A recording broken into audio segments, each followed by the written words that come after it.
देखिए, ऐसा नहीं है कि इतिहास शासक जो थे वह सिर्फ भावी पीढ़ी के लिए लिख रहे थे।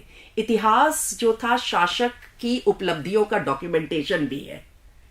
जो ऑफिशियल हिस्ट्री होती है उसमें, फॉर एग्जाम्पल अगर आप आईने अकबरी को ले लीजिए, अकबर के, तो वो ऑफिशियल हिस्ट्री है, यानी उनको कमीशन किया गया था अबुल फजल को इस इतिहास को लिखने के लिए।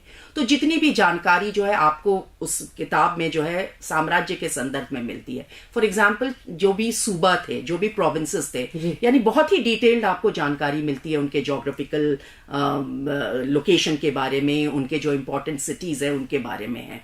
जहां तक भावी पीढ़ी के लिए है, तो ऐसा नहीं है कि हर आधिकारिक इतिहास में भावी पीढ़ी के लिए इंस्ट्रक्शन था। और एक तरीका यह है कि एक ध्यान रखने योग्य है कि ऐसा नहीं है कि सारे के सारे इतिहास जो थे वो ऑफिशियल हिस्ट्री होते थे।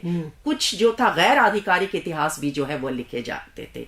तो अगर आप अकबर के ऑफिशियल हिस्ट्री को अगर आप कॉर्पोरेट करना चाहते हैं, या उसको आप जो है अगर आप देखा जाए तो आप यह कह सकते हैं कि अगर आप उसका सत्यापन करना चाहते हैं कि जो घटनाएं उसमें उल्लेखित है वो सही है या नहीं है, तो आपको जो है गैर आधिकारिक इतिहास, बदायूं का इतिहास जो है वो पढ़ना पड़ेगा। तो सारा हिस्ट्री ऐसा नहीं था कि इंस्ट्रक्शंस था, बट हाँ, जो उद्देश्य था अगर आप देखा जाए तो इतिहास का जो था, जैसे कि बर्नी जो है वो यही कहता है कि इनफैक्ट जो इतिहास का उद्देश्य है कि वह है कि आप अपने अतीत से सबक लेकर के वर्तमान को जो है वह